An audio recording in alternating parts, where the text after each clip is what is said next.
여러분 안녕하십니까. 꼬집기도서의 유학 이야기 88회 88 시작하겠습니다. 사실 제가 88회도 녹음했었는데 그 전에 뭘 녹음했는지 기억이 안 나잖아요. 컴퓨터가 박살나서. 그래서 다시 녹음하는데 이번 주에 제가 하고 싶은 말은 뉴스를 보면서 그 전에도 사실 그런 말이 나오긴 나왔었는데요.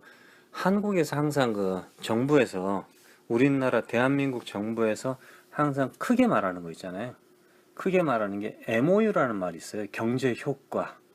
MOU를 해서 뭐 20조를 벌었다, 50조를 벌었다. 이번에 뭐 이란을 방문해서 MOU를 체결해서 뭐 40 몇 조, 50 몇 조를 갖다 벌 것이다. 근데 그 신문을 자세히 보면은 타이틀은 이렇게 거대한데 신문을 자세히 읽어보면은 근데 사실 누가 말 하나하나 다 읽어보겠습니까, 사실? 그런데 자세히 읽어보면은 그게 앞으로 있을 것이다, 이런 뜻이죠. 그러니까 처음에 신문을 보셨을 때 MOU라는 단어가 딱 나오면은 그냥 구두로 구두 계약도 아니에요. 구두 계약이라는 거는 뭐 그것도 법적으로 그 효능이 발생할 수 있다, 뭐 효과가 발생할 수 있다, 뭐가 발생할 수 있다 이런 말을 하더라고요. 그런데 MOU는 영어로 한번 해볼게요. MOU를 Memorandum of Understanding. Memorandum of Understanding.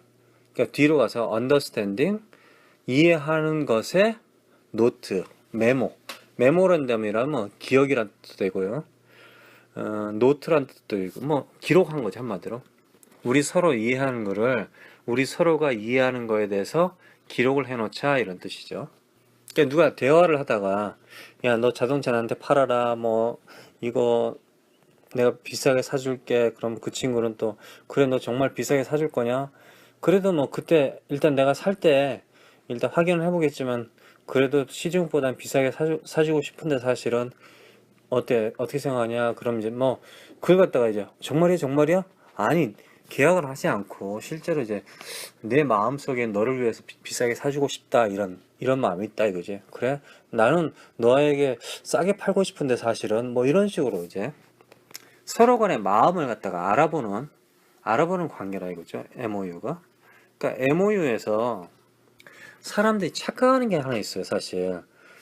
그러니까 MOU를 체결했을 때 이란과 내가, 대한민국이라는 나라가 이란의 건설 현장을 갖다가 우리가, 한국식으로 표현하면요, 우리가 먼저 계약을 할 수 있게끔 하는 권리, 뭐 계약을 딸 수 있는, 대화를 할 수 있는 권리를 우리가 먼저 받았다, 뭐 이런 식으로 표현하거든요. 근데 실제로 MOU는 그런 뜻은 아니에요. 정확하게 MOU를 갖다가 완전하게 말을 한다면은 이게 법적으로 힘은 없어요.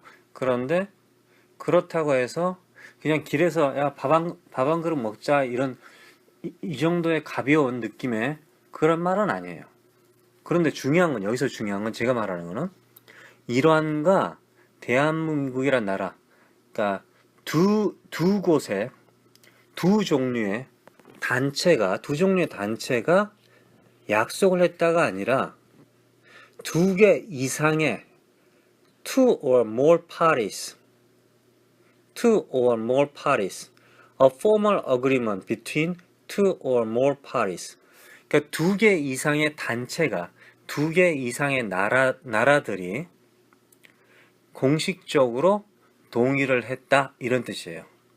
공식적으로 동의를 했다. 뭘 동의를 해? 앞으로 이제 비즈니스를 갖다 협약하기 위해서 논의를 하겠다, 이런 뜻이에요. 그래서 결론은 MOU는 실제로 한국과 이란만이 아니라 이란이 한국을 집어넣고 또 일본을 집어넣을 수도 있다 이거죠.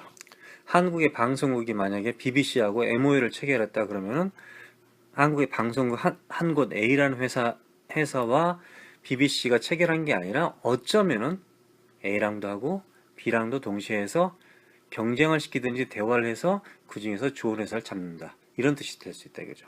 그래서 간단하게 MOU를 무조건 1대1 이런 뜻이 아니라 1대2가 될 수 있고 1대3이 될 수 있다 이거죠. 그러나 한국에서는 신문에 MOU 하면 거의 계약 있다, 끝났다, 돈 벌었다, 이런 식으로 그 거짓말을 갖다 선전하는 거죠. 기사를 내는 거죠. 그럼 이제 무식한 사람들은 그걸 MOU니까 어려운 말이잖아. 이게 MOU가 이게 약자가 뭔지를 모르는 거야. 찾아보지도 않고 한국말일 수도 있다고 생각할 수 있겠죠. 그러다 보니까 이 사람들이 그냥 고지고대로 믿는다. 오늘 MOU 또 하나는 PhD라는 말에 대해서 한번 얘기해 볼게요. PhD. 미국에 와서 공부를 해서 학사면 BA, BS, 그 다음에 대학원은 석사는 MA, MS, 그 다음에 박사는 PhD입니다. PhD. PhD를 보면요, Doctor of Philosophy, Philosophy, Doctor of Philosophy. Philosophy라는 건 뭐죠? 한마디로 철학이란 뜻이죠. 그럼 내가 철학 박사가 아닌데 왜 닥터 필라스피? 모르는 사람들은 PhD를 갖다가 이제 길게 풀어서 걸 졸업장을 딱 보고 혹시 철학과 박사예요? 이렇게 물어볼 수 있어요, 사실은. 그러나 이제 닥터 필라스피인데 그 밑에 이제 뭐가 써 있겠죠. 근데 왜 필라서피를란 말을 그 박사 과정이라 박사 박학 박시가다 이 박사를 갖다가 했을까요? 그러니까 philosophy란 말은 철학이란 뜻은 아니고요. love of wisdom. 우리 지혜에 대한 사랑이란 뜻이에요. 지혜를 사랑하는, 지식을 사랑하는 사람의 박사다 이런 뜻이죠, 한마디로. 예? 지식을 사랑하다. 철학이란 뜻이 사실 그런 뜻이거든요. 근데 이제 philosophy를 단순하게 또 다른 말로 하면은 이제 한마디로 우리식으로 하면 철학이란 말이 있고요. 박사 과정은 기본적으로 아주 작은 논리라도 자신이 개발하는 겁니다. 그렇게 될 경우에 그 사람이 박사를 받는 거예요. 이런 아이디어가 없었다 하면은 박사. 그러니까 어떤 아이디어를 가지고 약간 발전을 시켰다 그러면은 석사를 받게 되고요. 근데 사실은 석사하고 박사의 기준이 약간 애매모호한데 실제로 엄격히 말하면 박사라는 거는 없는 거를 새로운 그 아이디어를 만들어내는 걸 박사라고 하는 거죠. 근데 이 필라소피를 보면요, 기초적인 문제, 그러니까 내가 공부를 만들었잖아요. 그러니까 내가 만든 이 기초, 필라소피는 일반적인 기초의 문제점을 갖다가 항상 연구하고 생각하는, 사랑하는 사람인데 그런 기초적인 게 무엇이냐? 존재하는 거.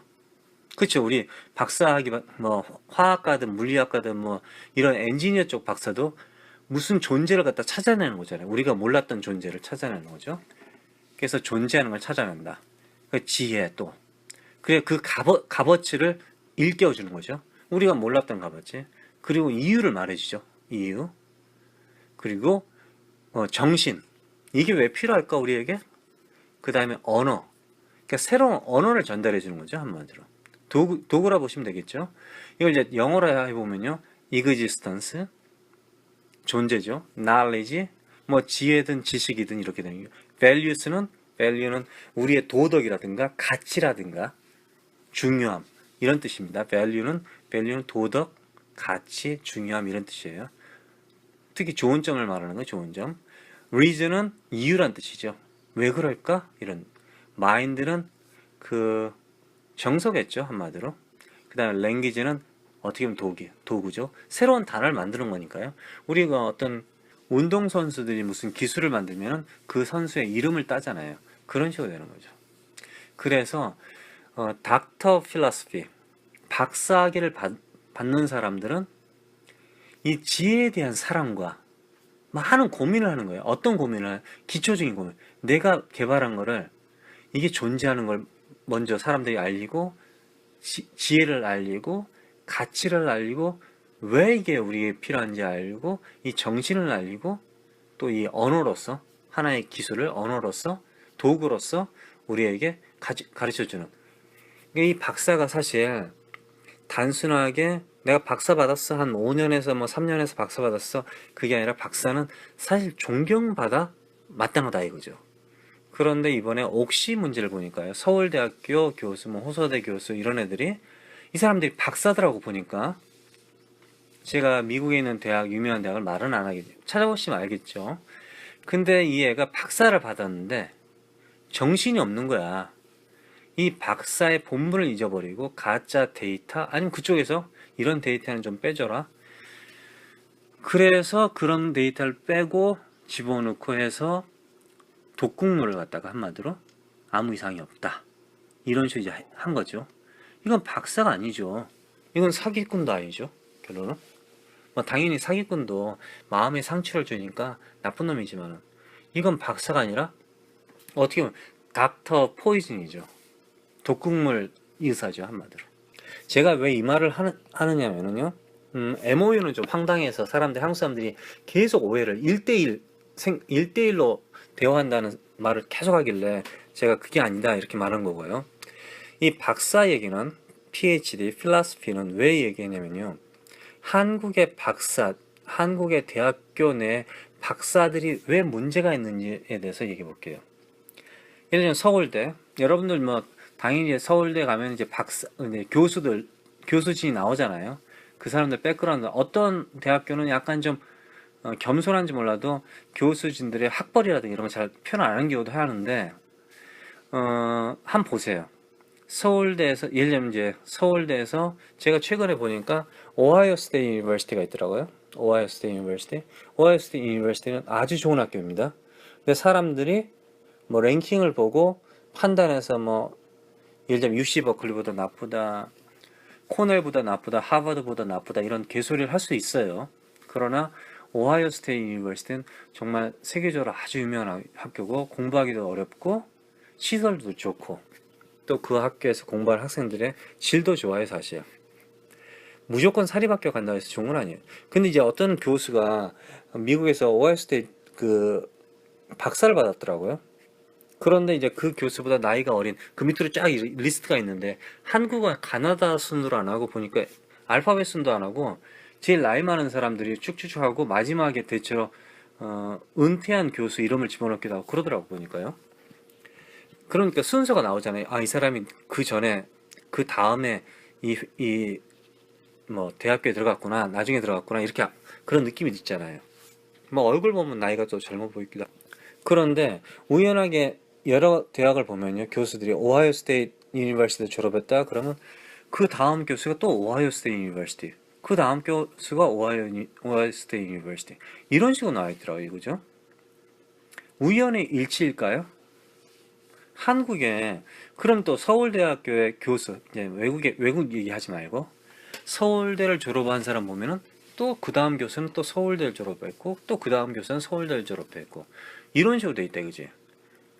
뭐 당연히 이제 한양대, 서울대가 갈 수도 있고 그러는데, 그래서 여러분들도 잘 아시겠지만은 한국에서는 그러면 MIT를 나온 애가 오하이오보다는 좋죠. 사실 MIT는 공대라면은.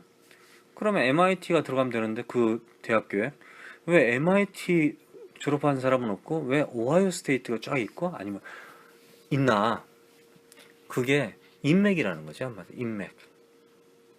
그러니까 성적, 나의 실력으로 그게 간 게 아니라 실제로는 인맥에 가깝다 이거죠. 그러니까 제가 오하이오 스테이트 하나의 예로 오하이오 스테이트 나쁘다 이런 뜻은 아니고요. 예를 들면 아이오와 스테이트 유니버시티 합시다. 아이오와 스테이트 유니버시티. 제가 옛날에 학교 선생님이 한 분이 아이오와 스테이트 유니버시티하고 오하이오 유니버시티를 딱 얘기를 하는데 그분이 하는 말이 아이오와 유니버시티는 어디 똥통 학교 이렇게 생각하는 것 같고 오하이오 유니버시티는 와, 그 좋은 학교인데 이렇게 말씀하시더라고. 그래서 내가 이 양반도 정말 무식하네 이렇게 생각했죠. 그러니까 사람들이 단순하게 랭킹을 본다든가 자기 주위 아는 사람들이 오하이오 스테이트 유니버시티 졸업한 거야. 그럼 그 학교가 좋은 거지, 한마디로. 그러니까 내가 모르는 거는 그 학교는 나쁘다 이렇게 생각하는 사람들이 많아요. 그러니까 참 무식하죠. 근데 그런 사람들이 주류란 말이에요. 그런 주류에서 내가 어느 날 MIT를 나와서 노크를 했더니 그 대학교에서 교수로 안 뽑아줘. 왜 안 뽑아줘? 당연하죠. 돈을 주든지 인맥을 쌓으면서 돈을 주든지 해야지. 그렇지 않고 그 클럽에 들어갈 수가 없다 이거죠. 그래서 2억 5천 받고 혹시 뭐 2억 5천 뭐 2억 7천 8천 얼마 받고 그런 거짓 정보를 써줬다. 제가 갑자기 그 생각이 들더라고요. 한국의 대학 교수가 어느 대학 교수가 서울대 말고요. 어느 대학 교수가 되기 위해서 돈을 좀 투자했단 말이에요. 뭐 2억, 3억. 우리나라 드라마에도 나왔어요. 알죠? 드라마에도 교수가 2억인가 주고 들어가가지고 걸려가지고 쫓겨나고 그 새끼 이제 다른 여자랑 바람피고 뭐 이런 얘기 있었잖아요. 한마디로 바람핀 여자는 그 바람핀 여자가 심혜진이었고 그때 그 드라마 내용에서요. 그 내용 그대로예요 사실. 그러니까 교수가 대학교 들어가기 위해서 선배 후배 뭐 하여튼 다 연결고리가 돼서 들어갔는데 그러니까 솔직히 말해서 순수하게 완전 순수하게 블라인드 테스트 블라인드 인터뷰 해가지고 그러니까 눈 감고 인터뷰를 하는 거죠. 목소리도 변환해가지고 그런 인터뷰하고 이력서 다 이름 다 가짜로 해가지고 완전 순수하게 뽑는 경우가 있을까 우리나라에 한국 사람 이제 외국 초빙 교수 말고요 있을까 제 생각에는 없다 봐요. 그러니까 실력은 있는데 그래도 일단 연결고리가 있다 이거죠. 뭐 돈은 안 냈다 그러더라도 연결고리가 있다 이거죠. 누군가의 소개에 의해서 갔다 이렇게 본다 이거죠. 근데 만약에 실력은 좀 고만고만한데 돈 주고 들어갔다 그럼 이 사람은 어떻게 되겠어요? 계약을 유지해야 되잖아요. 한마디로 정교수라도 하더라도 정교수도 우리나라에서는 잘려요. 이유 없이 잘리는 게 우리나라는 뭐냐 뭐 다 잘리는 거 한마디로 교수도 한마디로 이사장 따까리가 되는 거고 뭐 이렇게 되는 거죠. 그러니까 불법으로 들어간 사람들이 자기 자리를 유지하기 위해서 정기적으로 상납을 해야 된다 이거죠. 상납 또는 그 위에 교수들의 이름을 빌려가지고 논문을 발표하는 거죠. 이게 좀 빌린단 말 하니까 이름을 빌린다니까 좀 나쁜 느낌으로 들죠. 좋은 뜻이에요 이거. 논문을 발표하는데 이름을 넣어주는 거지 한마디로. 그런 짓을 하는 게 우리나라의 대학교의 PhD 지혜를 사랑하는 자들이라 이거죠. 그러다 보니까 돈이 필요한 거야. 그러니까 어떤 연구도 다 받아줘. 다 필요 없는 거 그냥 써주는 거지 한마디로. 그리고 그걸 가지고 상납을 하든지 뭐 하여튼 자기의 그 성을 갖다 지키기 위해서 노력하는 거죠. 그래서 제가 야 2억 5천 대학 교수면은 연봉도 짭짤하고 나이도 있으니까 사실 지금 이제 서울대 교수 그만두고 지방의 어떤 한가한 대학교 교수로 가도 충분히 뭐 문제가 없는데 왜 2억 5천 이런 거에 인생을 갖다 조졌을까? 그게 아니라 끊임없이 상납을 해야 되기 때문에 정신적인 상납, 뭐 논문적인 상납, 예? 그 다음에 경제적인 상납을 그런 걸 해야 되기 때문에 당연히 자신도 상납을 받아오는 거죠. 이렇게 되는 거죠. 그래서 제가 완전 순수하게 얘 이름도 모르고 생년월일도 모르고 얘가 발표한 논문 있잖아요. 논문의 질 그리고 외국에서 어떻게 생각하는지 이런 것만 보고 데이터만 보고 교수를 뽑느냐 이거죠. 절대 우리나라에는 그런 경우가 없다 이거죠. 한국 사람 경우에 저는 그렇게 확실하게 믿고 있어요. 그러므로 이런 사람들이 언제 어느 순간에 나쁜 유혹에 넘어가지 말란 법이 없다 이거죠. 왜? 나 월급 가지고는 상납을 못해. 할 수가 없는 거죠. 그래서 제자들 입에다가 똥물을 갖다가 넣어서라도 뭘 좀 뽑아내야 된다 이거죠. 한마디로 똥물을 퍼부어서라도 뭘 뽑아내야지. 그렇지 않을 경우 근데 그 사람이 왜 똥물을 퍼부었을까요? 그 새끼가 미쳤을까? 사이코패스일까요? 그렇진 않죠.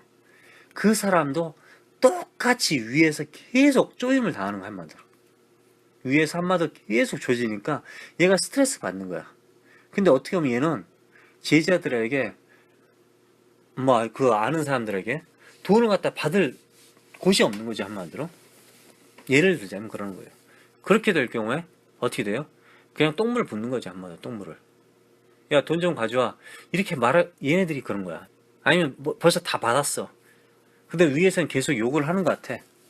아니 내 상상으로 나는 조만간 잘릴 것 같아. 그러니까 그냥 똥물을 부어서라도 논문을 갖다가 새로운 논문을 갖다가 뭐 논문을 베끼든지 하여튼 해가지고 좀 발표를 하고 싶은 거지 한마디로. 그래서 교수가 미쳐서 날뛴다 어느 날 우리 한국의 대학원생 여러분들 박사과정 여러분들 어느 날 교수가 미쳐서 날뛴다 그러면은 아 위에서 상납하라는 사인이 왔구나. 아니면 뭐 돈맥이다 걸렸구나. 논문을 갖다 발표해야 되는데 이거 논문이 재료가 없구나. 큰일 났구나. 나도 죽었다. 이렇게 생각하시면 된다 이거죠. 근데 미국에서 이런 일이 벌어지느냐? 당연히 벌어져. 아주 많이 벌어집니다. 근데 미국에서는 한번 벌어지는데 이 독극물이 아니다 이렇게 말은 하지 않아요. 이게 꼭 이걸로 인해서 죽지는 않았을 것이다. 다른 독에 의해서 죽었을 것이다. 이런 걸 찾아내지 이게 독이 아니다. 이렇게 표현하지는 않는다. 그러니까 이건 맞는데 다른 독에 의해서 어쩌면 이거는 한 50%, 옥시독은 50%, 그 다음에 애경독은 한 30%, 20%는 황사가 아닐까? 이런 식으로 표현하죠. 미국에서는. 꼭 이런 일이 안 벌어지는 건 아니에요. 그런데 만약에 마지막에 법정에서 걸렸다. 이런 식으로 김현장하고 김현장이 야 논문을 갖다 조작해라 이런 말을 했다. 이런 게 다 이제 걸렸다. 그렇게 될 경우에는 개인적으로 이제 교수 같은 경우는 이제 몇백 년을 살아야 되고요. 몇백 년. 그다음에 김현장 이런 데는 공중분해가 되고 옥시 같은 경우는 먼저 세무조사 들어가고 모든 사람 다 구속되면서 당연히 이제 그 법적인 구속이 아니라 그렇죠. 재판을 기다리는 거죠. 재판이 이제 오래 걸리는 거죠. 그런데 이런 경우에는 이런 사람들은 보통 몇백 년 살죠. 그리고 빤스까지 다 벗겨버려요. 싹 다. 일원 하나 남기지 않고 싹싹 털어가지고 다 뺏어서 그 피해자들에게 나눠주고 또 국가적으로 피해 보상을 해주죠. 당연히 공무원들도 몇십 년씩 깜빵에 들어가는 거죠. 그래서 악마 같은 변호사들이 미국에 없느냐? 있어요. 아주 많아요. 많지만은 그 사람들이 이게 독이 아니다 라고 표현하지는 않아요. 이게 독이지만은 이 독 때문에 꼭 죽었다고 말할 수는 없다. 예를 들자면은 전파에 의해서 백혈병, 루키미아에 걸렸다. 꼭 그렇게 말하지는 못하고 어쩌면 일정 부분 있지만은 사실은 이 사람들의 생활 패턴을 보니까 루키미아일 수도 있다. 아니면 이 사람들의 유전병일 수도 있다. 이런 식으로 표현하죠. 100% 없다. 이렇게 말하지는 않아요. 그래서 이 사람들이 그 벌금이라든가 보상해야 되는 걸 갖다가 액수를 낮추기도 하죠. 낮추는 거죠, 한마디로. 근데 대부분 실패하죠. 닥터 필라소피란 말은 지혜를 사랑하는 사람들. 그 지혜는 무엇이냐? 우리 기초, 그러니까 그 박사가 만들어 놓은 기초. 그 기초는 뭐냐? existence, 존재하는 거, knowledge, 지혜, values, 도덕이라든가 좋은 값어치, reason, 왜? reason, mind, 정신. 이게 왜 좋은가? 어떤 정신을 가지고 있느냐? language, 언어, 수단이죠, 도구.